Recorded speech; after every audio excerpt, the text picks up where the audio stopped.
Buenos días, mis hermanos. El Señor les bendiga. Que la gracia de nuestro Señor Jesucristo esté con cada uno de ustedes hoy domingo en sus hogares. Bueno, esta es la primera parte del día de hoy, la escuela dominical, donde continuamos, hermanos, con la enseñanza. Hoy ya es la segunda parte de la enseñanza de la libertad cristiana y de la libertad de conciencia. Empezamos el domingo pasado. Vamos a estar tomando otros 3 domingos, yo creo, para poder finalizar esta enseñanza. Recuerden que estamos enseñando o guiándonos a través de la Confesión Bautista de Fe en 1689, que es la confesión que usamos en nuestra iglesia para poder guiarnos, para poder darnos un orden.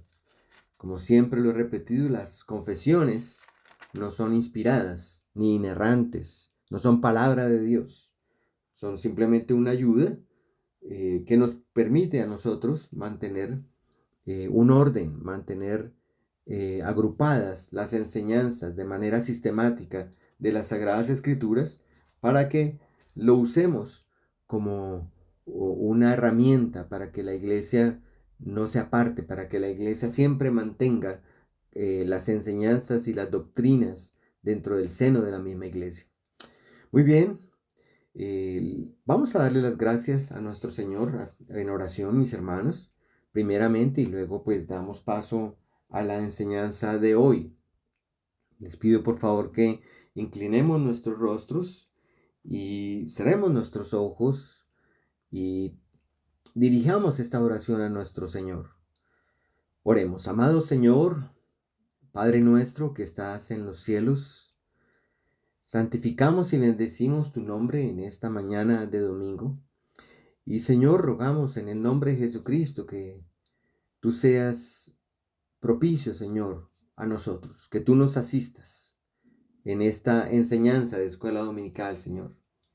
Te damos gracias porque nos permites otra vez llegar, Señor, a esta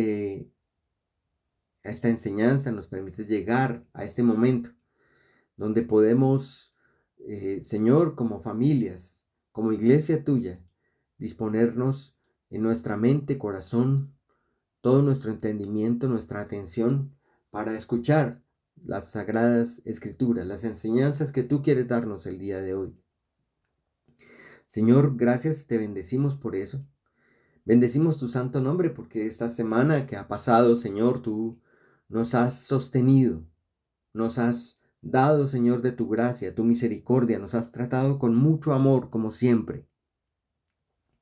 Gracias porque esta semana que ha pasado, Señor, has puesto sobre nuestra mesa, Señor, lo que necesitamos para vivir, el pan de cada día. Gracias porque nos has dado el alimento espiritual. Gracias por la reunión del miércoles, donde estudiamos el Salmo 84. Gracias por esa reunión tan especial, con ese Salmo, Señor, tan hermoso que pudimos estudiar. Gracias por todos estos días, donde cada familia, a través del devocional privado, Señor, de las reuniones y la adoración familiar, se acercaron a ti hasta el trono de gracia para recibir bendiciones de parte tuya, Señor. Dios Santo, ahora te pedimos en el nombre de Jesucristo que nos guíes, que nos llenes de tu Espíritu, que nos ilumines con tu Espíritu, Señor, para que estas enseñanzas de la libertad cristiana y de la libertad de conciencia, Señor, queden claras en la mente, corazón y en las vidas de cada uno de nosotros, tus hijos. Te pedimos que lo que expliquemos, Señor, sea fiel a la revelación de tus sagradas escrituras. Te pido que la exposición de tu palabra, de esta enseñanza, sea fiel.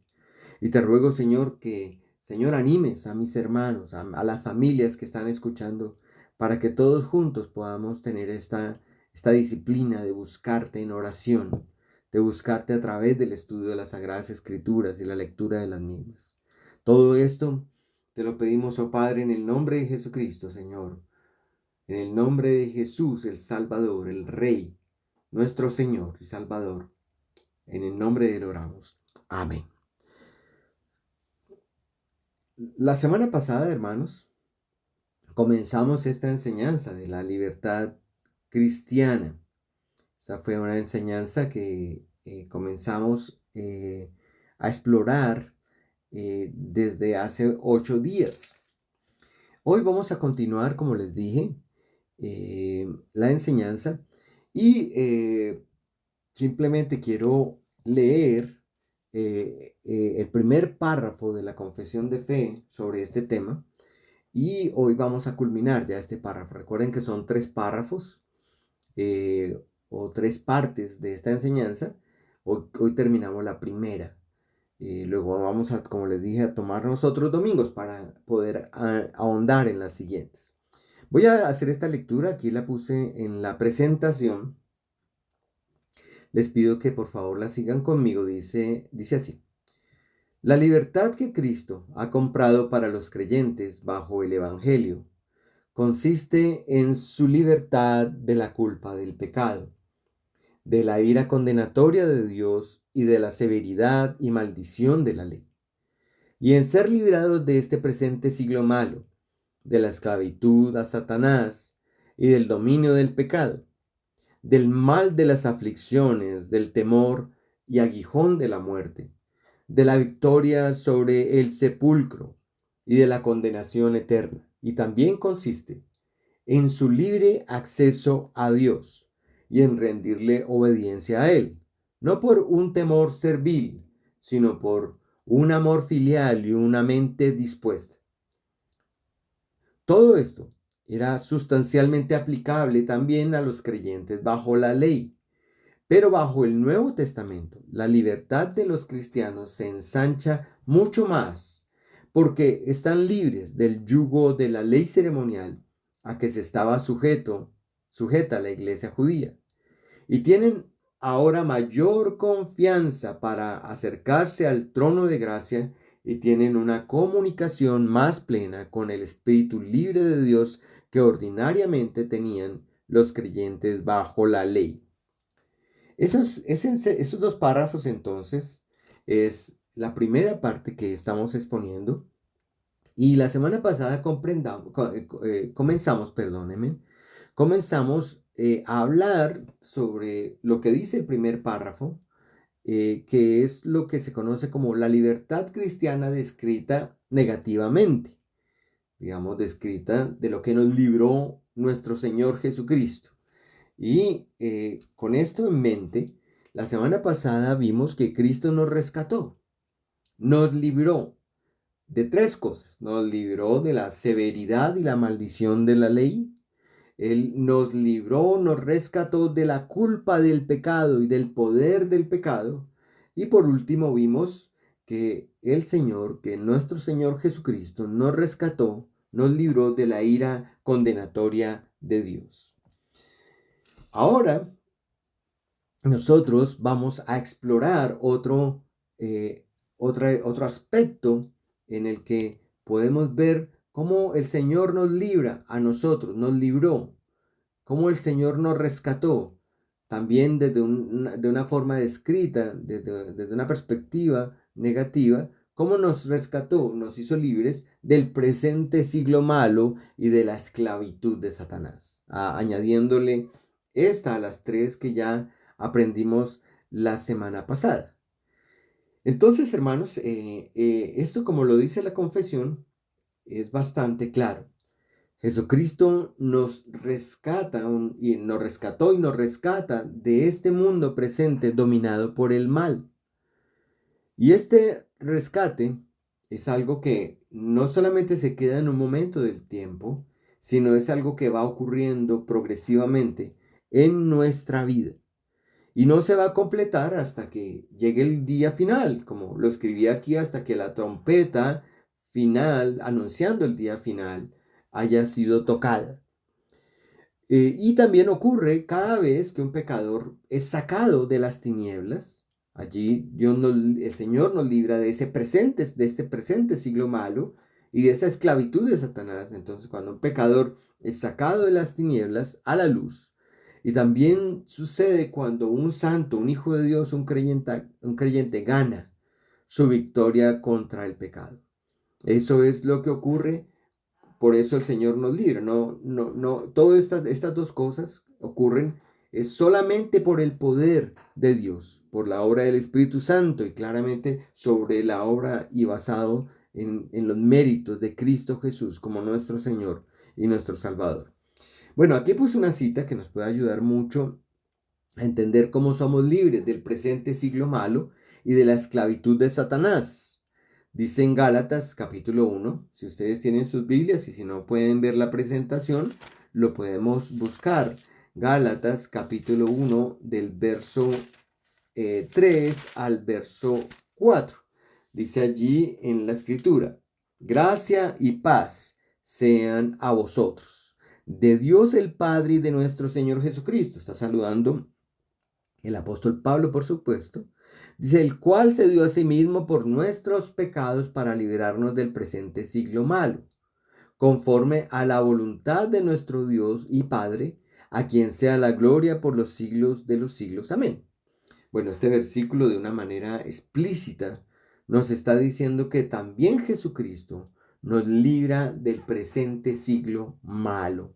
Es otra de las cosas que el Señor hace, nos libra del presente siglo malo y de la esclavitud de Satanás. Y esto tiene dos connotaciones, porque es importante que nosotros hablemos un poco de qué tiene del significado de este presente siglo malo. Y como lo decía, se refiere a este mundo presente dominado por el mal. Y tiene que ver, como lo puse a la derecha, con aquellos que por naturaleza son enemigos del rescatador, o sea, de nuestro Señor Jesucristo, quien es el que nos está rescatando. Entonces, este presente siglo malo, este mundo presente dominado por el mal, tiene que ver con todas aquellas personas o sistemas que por naturaleza son enemigos de Cristo. Y en segundo lugar, este presente siglo malo y rescatarnos de este presente siglo malo, librarnos de este presente siglo malo, fue logrado por medio de la muerte voluntaria y eterna del rescatador. Esa fue la forma como nosotros fuimos librados del presente siglo malo. Eso es para recordar cómo es que nosotros obtenemos la libertad cristiana, estas libertades, somos libres de todas estas cosas negativas que nos condenaban, que nos esclavizaban, pues, bajo las cuales estábamos bajo maldición, de forma condenatoria, y como el Señor Jesucristo nos libra. Entonces, en primer lugar tenemos somos libres del presente siglo malo y de la esclavitud de Satanás. Ahora, continuando con este mismo enfoque, nosotros encontramos, hermanos, que somos libres de este presente siglo malo y de la esclavitud de Satanás, como lo dice Efesios 2, del 1 al 3. Les voy a pedir que busquemos en Efesios capítulo 2, del verso 1 hasta el verso 3. Aquí está la presentación, pero si alguna persona no puede verla, a veces en el celular o si lo están viendo en el computador, no es fácil distinguir las letras, pero yo lo puedo leer y podemos todos leerlo también en la palabra escrita de nuestro Señor. Efesios 2 del 1 al 3 dice: y Él os dio vida a vosotros cuando estabais muertos en vuestros delitos y pecados, en los cuales anduvisteis en otro tiempo, siguiendo la corriente de este mundo conforme al príncipe de la potestad del aire, el espíritu que ahora opera en los hijos de desobediencia, entre los cuales también todos nosotros vivimos en otro tiempo, en los deseos de nuestra carne, haciendo la voluntad de la carne y de los pensamientos, y éramos por naturaleza hijos de ira, lo mismo que los demás. Estos versículos de esta carta del apóstol Pablo a los Efesios nos muestran cómo era nuestra condición antes de ser rescatados por nuestro Señor Jesucristo. Porque en el versículo 8, que no lo puse aquí, pero si están siguiéndome en Efesios 2, dicen, lo sabemos, dice: porque por gracia sois salvos por medio de la fe, y esto no de vosotros, pues es don de Dios. Es decir, el Señor nos rescata a través de Cristo. Y el verso 5 lo dice, aún estando nosotros muertos en pecados, nos dio vida juntamente con Cristo, por gracia sois salvos. Entonces, Él nos dio vida. Bueno, realmente la traducción más cercana a esto es Él nos vivificó a nosotros cuando estábamos muertos, muerte espiritual en esos delitos y pecados. Entonces, aquí cuando dice que somos libres del presente siglo malo y de esa esclavitud de Satanás, somos libres de esto que está relacionando aquí el apóstol, porque él dice, nosotros andábamos en otro tiempo, en esos delitos, en esos pecados. Y mire que él lo presenta como siguiendo la corriente de este mundo, siguiendo todo el proceder, siguiendo todo el entender, siguiendo todas las maneras de este mundo.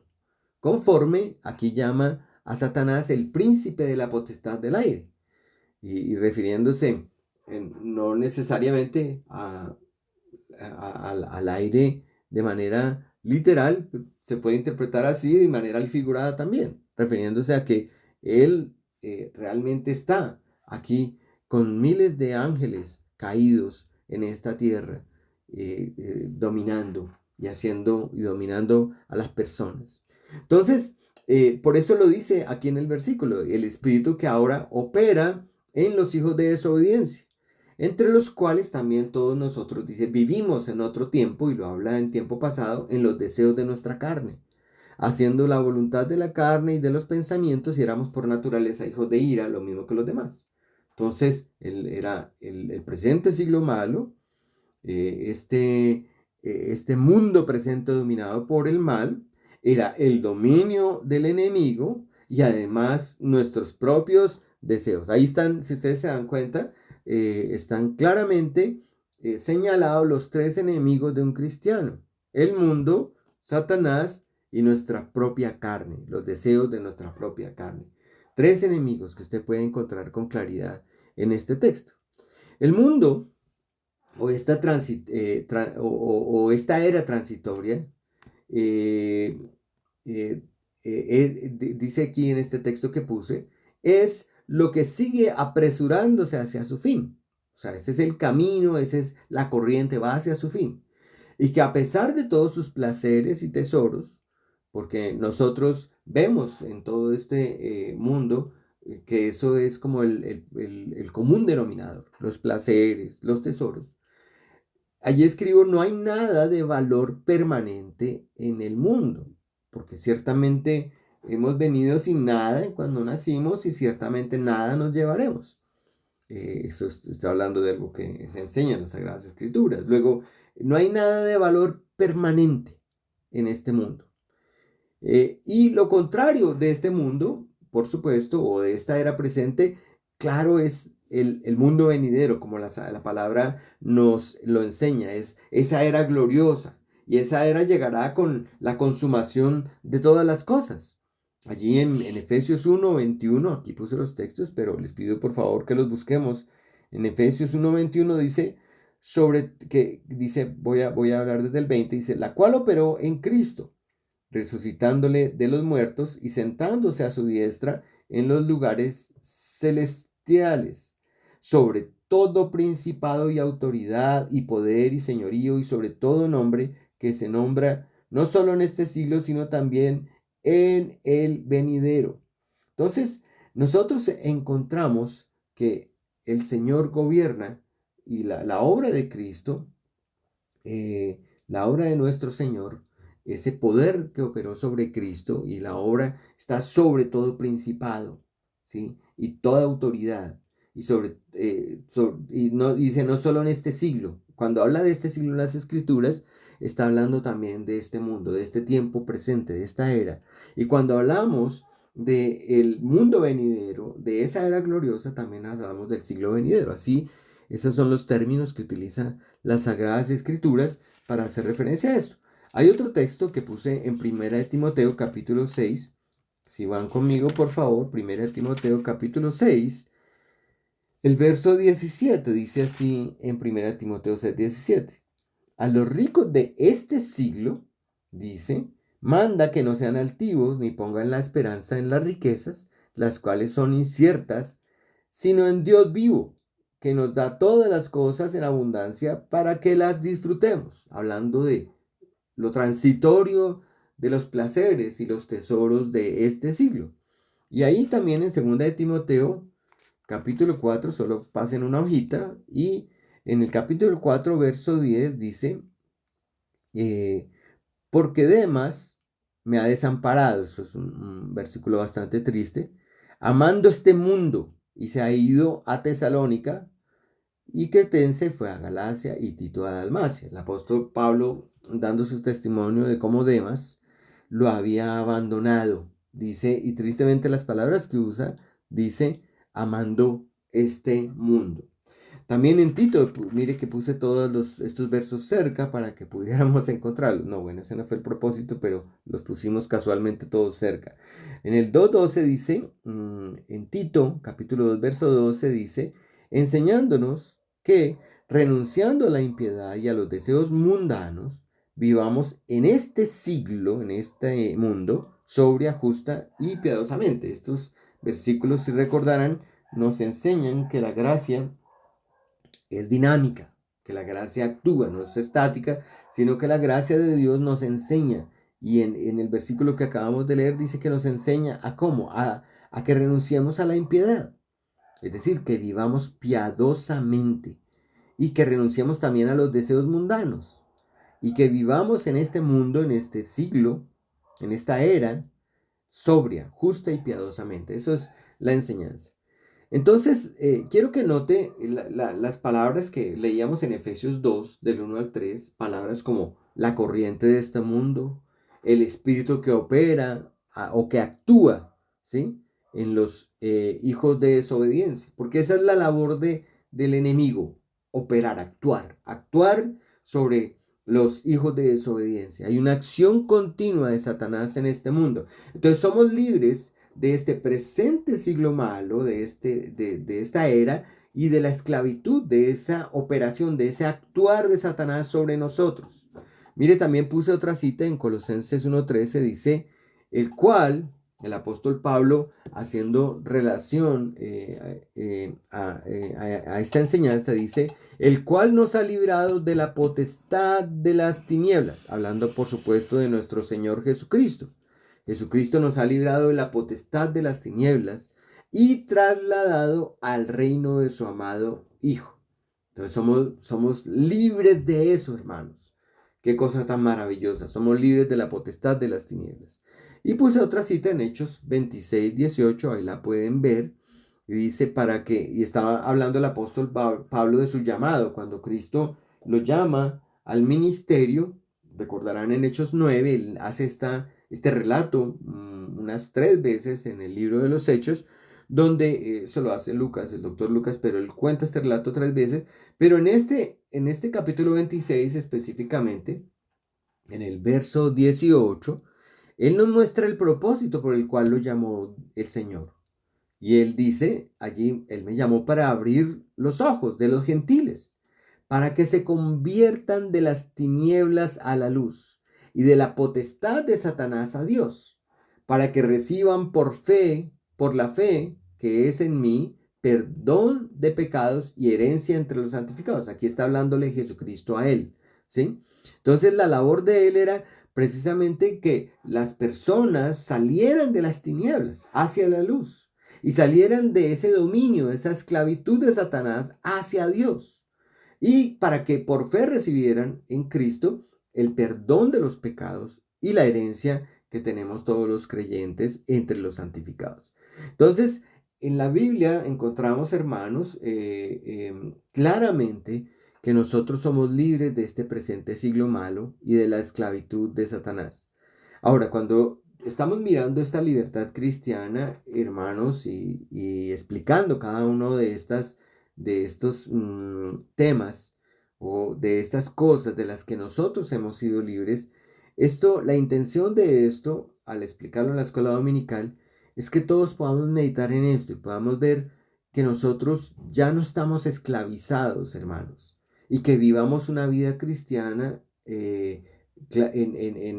ya entendiendo que nosotros somos libres en Cristo. Sí, porque lo que queremos es que los cristianos podamos experimentar en la vida práctica que somos libres por ejemplo, de la severidad y la maldición de la ley. Que somos libres de la culpa del pecado y del poder del pecado, de la ira condenatoria de Dios. ¿A qué me refiero? A que nosotros como cristianos no vivamos nosotros sometidos más a la culpa, no vivamos más sometidos al poder del pecado, no vivamos ni inclusive sometidos a la ira condenatoria de Dios. Y eso tenemos que quitarlo de nuestra vida, de nuestro vocabulario, quitarlo de nuestras expresiones, de nuestros pensamientos. Nosotros debemos entender que somos libres de este siglo y de la esclavitud de Satanás. De eso se trata la fe y la esperanza en nuestro Señor Jesucristo y en el entendimiento de qué fue lo que hizo Él en la cruz del Calvario. Porque a veces nuestras propias expresiones y nuestra propia forma de ver nuestra vida, cómo los eventos van sucediendo y nuestros propios pensamientos nos llevan a concluir erróneamente que todavía estamos bajo algunos de estas servidumbres, bajo estas esclavitudes. Pero la fe en Cristo precisamente se basa en eso, en que tengamos certeza de que somos libres. Somos libres en Cristo. Cristo logró esto para nosotros. Él ya no lo dio. Él ya lo hizo en la cruz del Calvario. De eso se trata esta enseñanza, mis hermanos. Bueno, continuemos. Entonces, también, hermanos, la confesión y las escrituras, mejor, nos enseñan que somos libres también del mal de las aflicciones. Ahí no dice que somos, en la confesión, que somos libres de las aflicciones. Ahí dice que somos libres del mal de las aflicciones.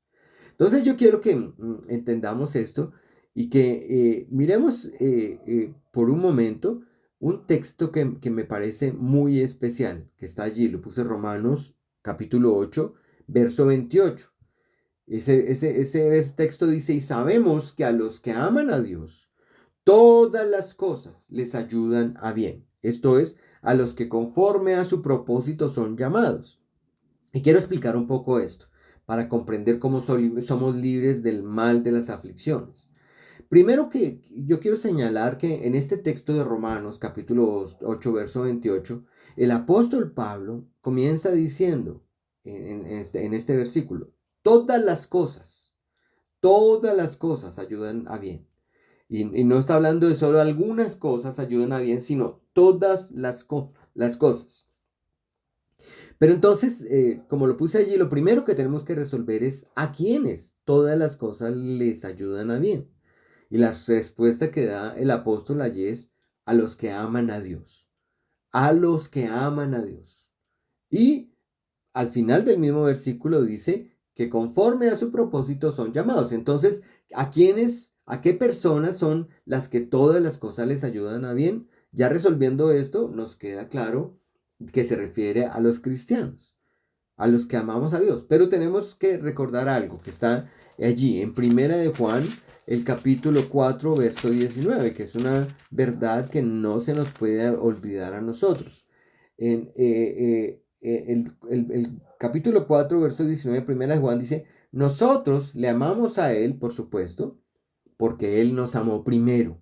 Recordemos que nosotros amamos al Señor porque Él nos amó primero, porque en eso consiste el amor. También nos lo enseña en Primera de Juan. No en que nosotros hayamos amado al Señor, sino que Él nos amó a nosotros y se entregó a sí mismo por nosotros. En eso consiste el amor.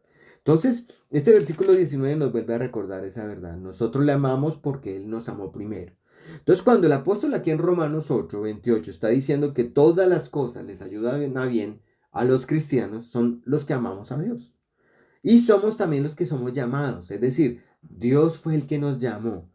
Recuerden que hay dos llamamientos, está el llamamiento externo y el llamamiento interno. El llamamiento externo es cuando proclamamos la verdad y la explicamos y la hablamos a las personas diciéndoles que se acerquen a Dios, que procedan al arrepentimiento y que vengan con fe, corriendo para obtener salvación y vida eterna. Ese es un llamamiento externo, lo hacemos las iglesias, los hijos de Dios, cuando evangelizamos, cuando exponemos las escrituras. Pero también hay un llamamiento interno, que es que la obra del Espíritu Santo que nos va trayendo con lazos de amor, como dice Oseas, y a nosotros nos trae hasta que somos llamados y regenerados. Entonces, cuando dice que todas las cosas ayudan a bien a los que aman a Dios y a los que son llamados de acuerdo al propósito de Dios, porque esto está dentro de un propósito eterno, entonces esas personas, a estas personas que somos nosotros los creyentes, todas las cosas nos ayudan a bien. Ahora vamos a aclarar qué es todas las cosas. No son pocas cosas, sino todas las cosas.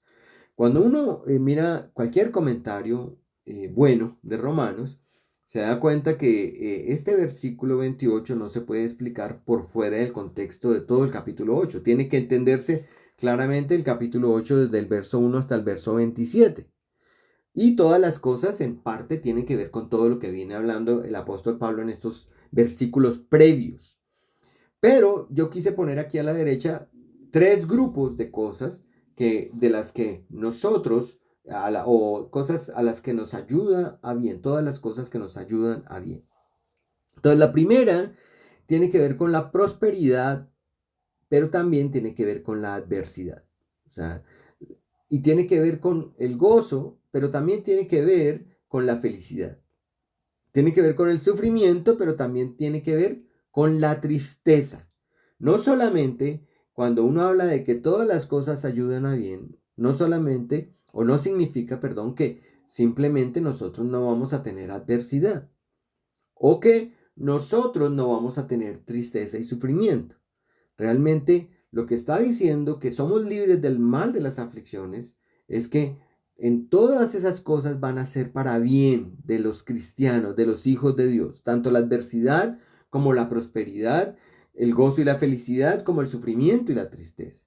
Eso quiero que lo aclaremos. Yo puse dos versículos para aclarar un poco más esta idea en Romanos capítulo 8, verso 18. Si ustedes miran allí en el mismo capítulo 8 de Romanos, donde estamos exponiendo el verso 28, ahora miremos el 18. Dice allí el apóstol Pablo: pues tengo por cierto que las aflicciones del tiempo presente no son comparables con la gloria venidera que en nosotros ha de manifestarse. El apóstol claramente señala que en este mundo tenemos aflicciones, pero esas aflicciones también nos ayudan a bien. ¿Por qué? Porque nosotros amamos al Señor, porque hemos sido llamados y Dios las usa con un propósito en nuestras vidas. Y Él simplemente está diciendo, estas aflicciones no se comparan con la gloria venidera que ha de manifestarse. Son pasajeras, son temporales. Y también en el verso 35 al 37 de allí de Romanos nos dice: ¿quién nos separará del amor de Cristo? Que son unos textos muy hermosos. ¿Tribulación o angustia? O sea, si pasas tribulación o angustia, ya entonces nos va a separar del amor de Cristo. ¿Dios nos dejó de amar? ¿O nosotros dejamos de amar al Señor? La respuesta es no. No nos separará. ¿O persecución si nos persiguen? ¿O hambre? ¿Qué tal que tengamos hambre? Un día no haya algo en nuestra despensa, o 2 días, o pasemos varios días con dificultades. O incluso desnudez, o peligro, o espada, dice el apóstol. ¿Quién nos separará del amor de Cristo? Esas cosas, mire que toda la lista que señala en la pregunta que hace, es una lista de cosas que nos producen sufrimiento, que nos producen tristeza, que son relacionadas con la adversidad: tribulación, angustia, persecución, hambre, desnudez, o peligro, o espada. ¿Alguna de esas cosas nos separará? Y no está diciendo que no las vamos a tener, o que ellos no las tuvieran, porque sabemos, los que hemos leído cuidadosamente las Sagradas Escrituras, que los apóstoles sufrieron todas estas cosas, y no solo los apóstoles. A partir del primer siglo hasta esta época, hasta esta era contemporánea, siglo XXI, hay persecución, hay espada, hay peligro, hay desnudez, hay angustia, hay tribulación. Eso no va a parar, mis hermanos. Pero somos libres del mal de esas aflicciones. Esas aflicciones al incrédulo sí le hacen daño. Al incrédulo lo afectan mucho. Porque el incrédulo, el ateo, no tiene fe, no tiene esperanza. Pero nosotros sí. Y podemos ver que estas cosas son temporales y podemos glorificar al Señor. ¿Cómo lo hacemos? Por el poder del Espíritu de Cristo que vive en nosotros. Eso es lo maravilloso de esta libertad que Dios nos da. Soy libre de sufrir en este mundo, pero sin el mal que trae ese sufrimiento sobre la vida del cristiano. ¿Y qué más sigue diciendo el apóstol allí en el verso 36? Como está escrito, por causa de ti somos muertos todo el tiempo. Somos contados como ovejas de matadero. Él habla de la condición en esa época de los cristianos y en esta época igual. Y es una condición donde él no lo está diciendo con un lenguaje lastimero, con un lenguaje de derrota, de ay, pobre mi vida. No, en lo absoluto. El versículo 37 nos lo dice. Antes, en todas estas cosas somos más que vencedores por medio de aquel que nos amó. Mire cómo el amor de Dios hace precisamente que nosotros seamos vencedores sobre las aflicciones. Las vamos a tener. Pero todas estas cosas nos ayudan a bien, porque nos hacen ver esto, las victorias que tenemos por el amor de Cristo sobre estos dolores, sobre estas aflicciones. Dice el versículo 38, por lo cual estoy seguro, y esa es la certeza que debe tener el creyente, que ni la muerte, ni la vida, ni ángeles, ni principados, ni potestades, ni lo presente, ni lo porvenir, ni lo alto, ni lo profundo, ni ninguna cosa creada nos podrá separar del amor de Dios que es en Cristo Jesús, Señor nuestro. Entonces, así es, hermanos. El Señor nos libra del mal de las aflicciones. ¿Sí? Y también puse a la derecha no solo estas aflicciones, sino también de las malvadas intenciones. Esas malvadas intenciones de los hombres son contrarrestadas por Dios. Dentro de la lista que pone el apóstol Pablo, habla también de personas y seres celestiales. ¿Sí? Habla de ángeles, de principados, de potestades, de lo presente, de lo porvenir, de cualquier cosa creada. O sea, habla de cualquier cosa, un sistema, cualquier cosa que tenga malvadas intenciones. Dios las contrarresta.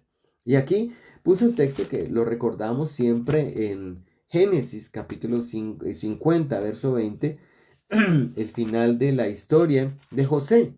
Cuando José ya estaba en su posición gobernando y había logrado acumular mucho alimento por 7 años para sostener la vida, y viene la familia de él, todos sus hermanos, los hijos de Jacob, hasta Egipto, y ellos temerosos porque recuerden que habían vendido a su hermano, pensaban que él iba a tomar represalias, pero no lo podían reconocer porque había cambiado en las formas de vestimenta y las formas de presentarse los egipcios.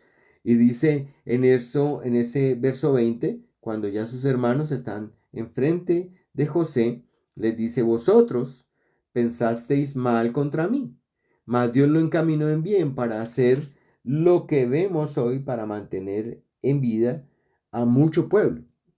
Entonces somos libres del mal, de las aflicciones, así como José fue libre. Ahora, ¿José pasó aflicciones? Sí, lo sabemos, leímos la historia. Él estuvo en la cárcel, él fue acusado, él fue llevado pues fue tentado y fue presionado. Él pasó unas situaciones, pero ustedes si leen con cuidado, Dios estuvo con él todo el tiempo. Él lo libró de las mal de las aflicciones, porque aún en la cárcel, aún en todas esas situaciones, él fue muy bendecido por el Señor.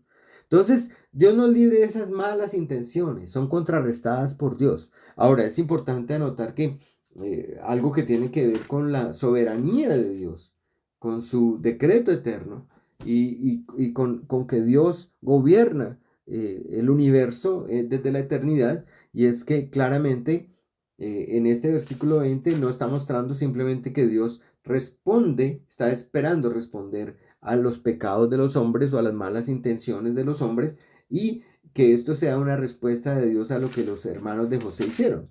No, realmente cuando José fue vendido por sus hermanos, Dios lo sabía que eso estaba pasando, pero Dios ya tenía en su soberanía, tenía todo un plan eterno. Por eso cuando dice que Dios lo encaminó en bien, no es que Dios simplemente está respondiendo a la maldad de los hombres, sino que realmente Dios en su propósito eterno ya tiene para nosotros establecido esto, porque la libertad en Cristo viene establecida desde la eternidad. Cristo fue destinado desde antes de la fundación del mundo para morir en la cruz por los elegidos. Luego esto tiene un tiempo eterno donde estas cosas se determinaron. En tercer lugar, todas estas cosas se refiere a entes ordenados divinamente, que son ordenados por Dios y que son guiados para que colaboren para bien de los que aman a Dios. Y eso, bueno, por ejemplo, estudiamos nosotros en Hebreos esto, y es que Dios dispone a sus ángeles para el servicio de los hombres, ¿sí? Así es como Dios a nosotros nos está ayudando. Allí en Hebreos capítulo 1, volvamos a ese maravilloso libro, el verso 14, dice, ¿no son todos espíritus ministradores enviados para servicio a favor de los que serán herederos de la salvación? Entonces estos entes fueron ordenados, estos espíritus, estos ángeles fueron guiados para colaborarnos para el bien, para el bien. Aquí dice, para el servicio a favor nuestro. Entonces el Señor nos libra, hermanos, de las aflicciones. También somos libres, allí lo puse en la mitad, no solo del mal de las aflicciones, sino del temor y del aguijón de la muerte. Cuando nuestro Señor Jesucristo se levantó de los muertos, nos hizo saber, hermanos, que nosotros también resucitaríamos. Esta es una ilustración, la que encontramos en este texto de 1 Corintios 15, que ya lo vamos a leer, sobre eso que nos enseña la Escritura entre el ya y el todavía no. Hay cosas que ya fueron, pero todavía faltan. Mira lo que dice 1 Corintios 15, 54 al 57. Y cuando esto corruptible se haya vestido de incorrupción, y esto mortal se haya vestido de inmortalidad, entonces se cumplirá la palabra que está escrita. Sorbida es la muerte en victoria. ¿Dónde está, oh muerte, tu aguijón? ¿Dónde, oh sepulcro, tu victoria? Mas, ya que el aguijón de la muerte es el pecado, y el poder del pecado la ley, mas la gracia, más gracias sean dadas a Dios, que nos da la victoria por medio de nuestro Señor Jesucristo. Entonces, es bien bonito esto porque nosotros debemos dejar de tenerle temor a la muerte, hermanos. Debemos dejar de tenerle miedo incluso a la enfermedad que nos lleva a la muerte. Nosotros debemos dejar de tenerle miedo al aguijón de la muerte porque ya somos libres de ese temor. ¿Y por qué? Porque como les digo, cuando Cristo se levanta de los muertos, nos hace saber a nosotros los cristianos que también resucitaremos para eternidad. Qué hermoso, hermanos. Entonces, cuando estemos enfermos o cuando estemos en una situación, incluso para personas que puedan llegar en estos años que vienen, yo mismo, a experimentar el dolor, los dolores de la muerte, sepamos que después de que cerremos nuestros ojos, nosotros vamos a ser inmortales. Vamos a ser vestidos de inmortalidad. Después de que nosotros cerremos nuestros ojos, como dice el apóstol, sorbida será la muerte en victoria, habrá victoria. Y podremos decir, oh muerte, ¿dónde está tu aguijón? Fue una transición, fue un paso entre un momento de nuestra vida en esta tierra a una vida eterna. ¿Dónde está la victoria, como dice el apóstol Pablo aquí, del sepulcro, de esa tumba? No hay victoria, no ganó, no gana. Nuestros huesos y nuestro polvo estará allí. Pero nosotros seremos victoriosos. El aguijón de la muerte, sabemos que es el pecado, porque por causa del pecado y por el poder del pecado, llegamos a la muerte. Porque incluso el morir físicamente es consecuencia del pecado. Herencia de la caída de nuestros ancestros, de nuestro padre Adán, pero también por causa de nuestros propios pecados. Pero damos gracias a Dios, como lo dice el apóstol, por esa victoria, porque esa victoria, dice, la obtenemos por medio de nuestro Señor Jesucristo. Qué hermosas palabras. Somos libres, hermanos, del temor y el aguijón de la muerte. Y aquí yo quiero detenerme un momento. Y quiero detenerme por la siguiente razón. Nosotros, hermanos, estamos en este momento en una pandemia. Y yo lo digo también por mí mismo, no solo como si yo no estuviera dentro de la pandemia, también yo estoy dentro de la pandemia. Y estas pandemias traen angustias.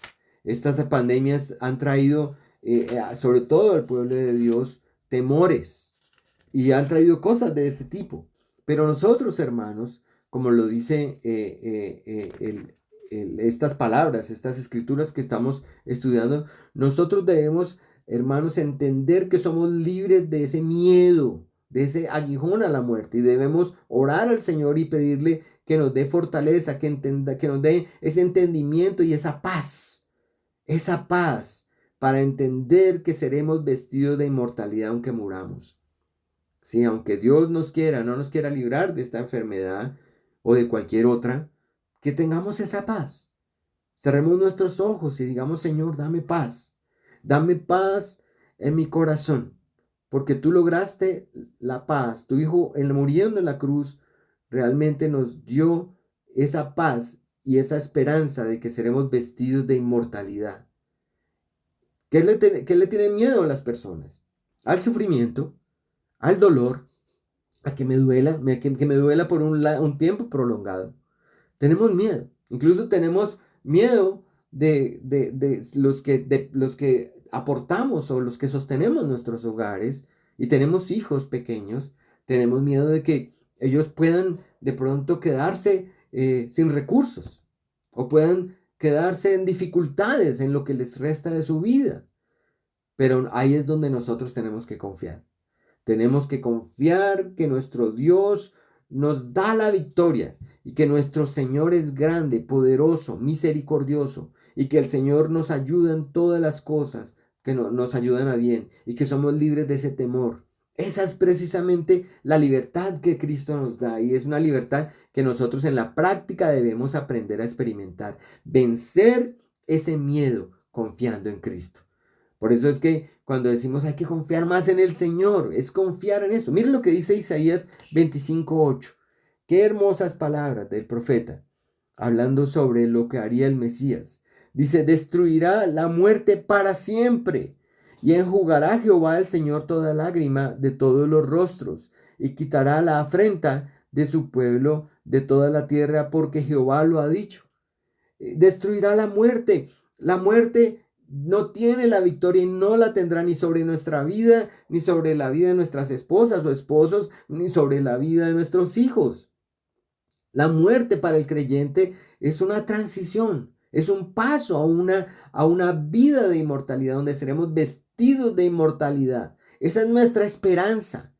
No podemos andar por el mundo simplemente como si estuviéramos con ese miedo y como que el aguijón de la muerte nos está todo el tiempo amenazando y qué terror y qué tristeza. No, nuestra vida debe ser de gozo, aunque venga la muerte. Nuestra vida debe ser de alegría, aunque venga la enfermedad. Nuestra vida debe ser una vida donde confiemos en el Señor y le demos gracias, porque por Cristo somos victoriosos. Y también quiero leer otro texto allí en el Nuevo Testamento, en Oseas, porque esta enseñanza es muy especial y yo quiero enfatizar específicamente lo que puse allí entre comillas, que lo dice Oseas. La muerte, dice, ha sido tragada en victoria. Lo dice allí en Oseas 13:14. Dice el versículo, de la mano del Seol los redimiré, los libraré de la muerte.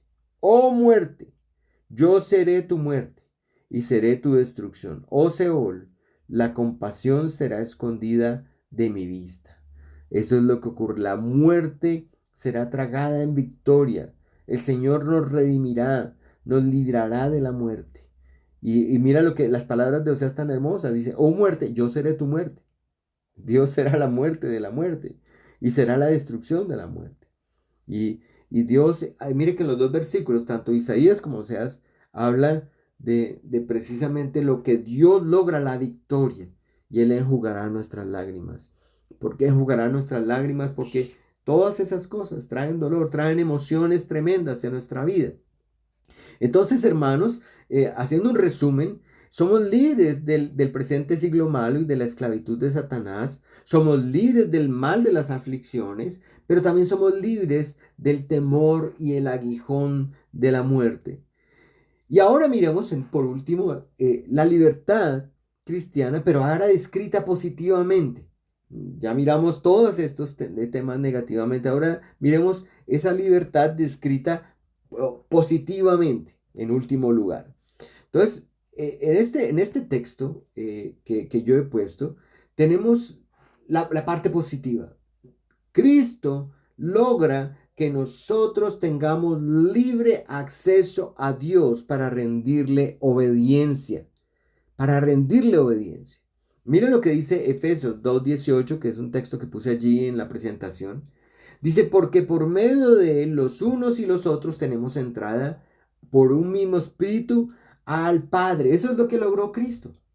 Que nosotros ahora tengamos acceso al Padre y que podamos obedecerle, ya no por un temor servil, sino por un amor filial, una mente dispuesta, que nuestra mente esté dispuesta. Voy a obedecer al Señor, amo a mi Señor, ya no le temo, ya no tengo miedo, no tengo miedo de Dios, yo le obedezco porque le amo, mi mente está dispuesta. Allí lo puse también en Efesios 3:12, dice, en quien tenemos seguridad y acceso, hablando de Cristo, con confianza por medio de la fe en Él. Ahora nosotros tenemos ese acceso al Padre. No somos esclavos ahora, hermanos, somos hijos. No tenemos el espíritu del esclavo. El espíritu del esclavo es un espíritu de miedo por no poder cumplir las demandas, las reglas de su amo para ser salvo, en el caso de aquellos que creen que pueden ser salvos por medio de la ley. Nosotros somos libres de eso, hermanos. Ya no somos esclavos. No tenemos miedo de incumplir. ¿Por qué? Porque ya uno cumplió por nosotros, porque ya uno lo logró. Nosotros recibimos, hermanos, el Espíritu Santo que transforma esclavos en hijos. Nosotros éramos esclavos del pecado y ahora somos hijos. Nos da la libertad, nos llena de confianza y no de temor el acercarnos a Dios. Mire lo que dice Romanos 8:15. Qué hermoso texto. Dice, pues no habéis recibido el espíritu de esclavitud. Nosotros no recibimos ese espíritu, el de esclavitud, para estar otra vez en temor. Y esa palabra temor, ya la explico, se refiere a miedo. eh, Sino que habéis recibido el espíritu de adopción. Nosotros hemos recibido, entonces hemos sido transformados de esclavos en hijos, del espíritu de adopción por el cual nosotros clamamos Abba Padre. Y esta palabra Abba Padre es una palabra muy bonita en el Nuevo Testamento. La palabra Abba significa padre en una forma, es descrita en una forma tierna, de confianza, de amor, que usaban los niños más pequeños para hablar a sus padres como papito, ¿sí? Muy amoroso. Y después se generalizó para expresar ya esa íntima relación que el creyente tiene para con Dios, que se puede usar en el devocional privado, pero también incluso en la oración pública. Podemos decirle a nuestro Señor de una manera muy tierna que Él es nuestro papá, que Él es nuestro papito. Él es así, Él es nuestro Señor y nuestro Padre. Mire que el Señor Jesús la usó. En Marcos capítulo 14, déjenme buscarlo aquí. En Marcos capítulo 14, verso 36, cuando en el capítulo 14, el verso 36, allí lo puse, cuando el Señor está orando, recuerden, en Getsemaní, en el verso 36, el Señor Jesús dice, Abba, Abba Padre, papá, papito, Padre, todas las cosas son posibles para ti. Aparta de mí esta copa, mas no lo que yo quiero, sino lo que tú.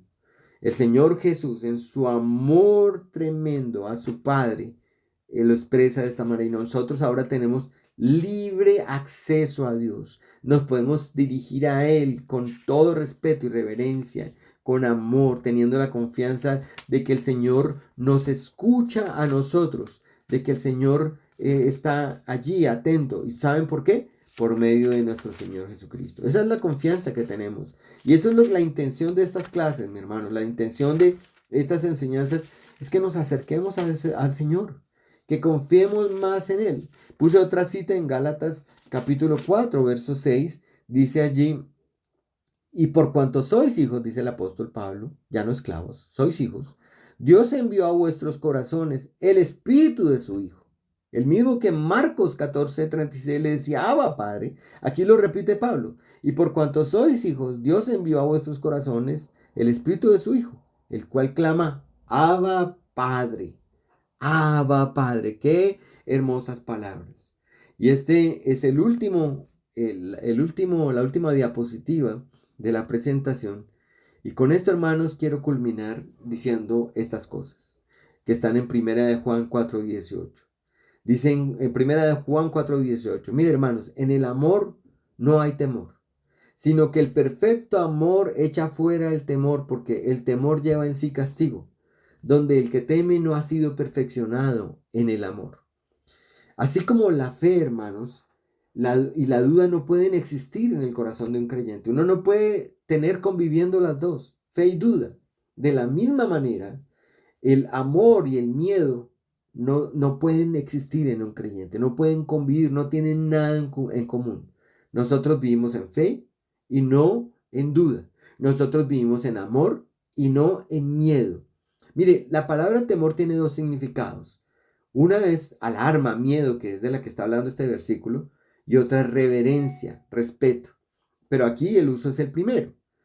Debido al amor por Dios y a la comunión que tenemos, que disfrutamos con Él, el cristiano, nosotros ya no tenemos miedo del día del juicio. Yo ya no tengo miedo de ese día. Sé que ese día me voy a presentar con gozo, con tranquilidad, con paz, porque yo sé lo que mi Señor hizo. Sin embargo, en esta vida, como dice 1 de Pedro 1:17, vivimos con la otra definición del temor, con un temor reverente, respetamos a nuestro Señor y lo amamos. El amor perfecto que nos habla este versículo echa fuera ese temor, ese miedo. El amor perfecto es el amor de Dios y solo Él tiene este amor, mis hermanos. Este amor nos hace a nosotros, los creyentes, obedecer, nos hace desear hacer lo que Dios quiere, obedecer sus mandamientos. Sin embargo, el miedo siempre tendrá que ver con castigo, porque hay desobediencia. Cuando hay desobediencia hay miedo al castigo. Nosotros cuando desobedecemos, porque caemos en tentación por nuestra negligencia, nosotros debemos tener es confianza. ¿En quién? En Cristo. ¿Por qué? Porque Él fue castigado por nuestros pecados. ¿Me entienden, mis hermanos? Eso es lo que es el amor perfecto. El castigo, dice F.F. Bruce, un comentarista, el castigo es la porción que les corresponde a aquellos que por su desobediencia están ya condenados. Eso es lo que les corresponde a ellos. Así que en el amor perfecto, la idea del castigo está ausente. Nosotros ya sabemos quién fue castigado en nuestro lugar. Lo que nosotros debemos tener siempre es confianza, es fe, es ese amor perfecto. Por eso el versículo lo vuelvo a leer, 1 de Juan 4:18. En el amor no hay temor, sino que el perfecto amor echa fuera ese miedo, ese temor, porque el temor lleva en sí castigo, es de donde el que teme no ha sido perfeccionado en el amor. Hermanos, seamos perfeccionados en el amor de Dios y comprendamos, hermanos, que somos libres de todas estas cosas que hemos expuesto en estas dos clases, para que nuestra vida sea una vida plena, para que nuestra vida cristiana sea una vida gozosa, para que nosotros podamos encontrar en Dios deleite, para que nosotros podamos obrar con paz, para que nosotros podamos andar sin temor en medio de las aflicciones, en medio del dolor, de las tristezas. Todas las cosas ayudan para bien. Tengamos esa confianza de que estamos en las manos de Dios y nuestros caminos, nuestros pasos están en Él. Vamos a orar, hermanos, dándole las gracias al Señor por permitirnos estudiar esta palabra el día de hoy. Y vamos a continuar en los siguientes domingos explorando más sobre la libertad cristiana y la libertad de conciencia. Les pido, hermanos, que inclinemos nuestro rostro y oremos al Señor en gratitud por esto tan maravilloso que hemos aprendido el día de hoy. Amado Padre Celestial, bendecimos tu santo nombre hoy por esta enseñanza. Te bendecimos, Señor, por mostrarnos tu palabra hoy, por enseñarnos y recordarnos de que somos libres, por recordarnos, Señor, que Ya no tenemos que tener miedo, Señor, por recordarnos que ya somos libres de, aún en medio de la aflicción, de ese mal que produce, porque tú estás con nosotros, porque tú nos das la fe, la esperanza, somos victoriosos aún en medio de la adversidad. Gracias porque nos libras de tenerle miedo a la muerte, Señor. Gracias porque nos libras de este siglo malo que está gobernado por el maligno, de esa esclavitud de Satanás. Gracias por eso, Señor. Gracias porque ya no tenemos que estar en este mundo dominado por el mal con miedo. Sabemos que tú nos has librado de todo eso, Señor. Gracias. Amamos tu santo nombre y te pedimos que estas enseñanzas, Dios, sirvan para afianzar y fortalecer nuestra fe, nuestra confianza, nuestra esperanza como hijos de Dios. Permite que cada hermano, Señor, en sus hogares, en sus vidas, en su diario vivir, en sus hábitos, en sus diarios, en sus costumbres, aprendan a vivir con fe, con esperanza en ti. Aprendan a caminar siempre con, con fe. Que todos abandonemos el temor, que todos abandonemos, Señor, esos pensamientos de que aún somos esclavos, aún hay culpa. No, en ti somos libres. Por eso te amamos, Señor. Oh, Señor, Abba Padre, amado Dios, Papito lindo, gracias por lo que hiciste por nosotros. Es maravilloso. Bendecimos tu santo nombre en esta hora y oramos en el nombre que sobre todo nombre, en el nombre de nuestro Señor Jesucristo. Amén. Hermanos, muy bien, que el Señor les bendiga, les siga animando y que podamos encontrarnos el próximo domingo con la próxima enseñanza y seguir explorando este tema tan maravilloso de la libertad cristiana y la libertad de conciencia, de lo que somos libres los creyentes. Muchas bendiciones y abrazos.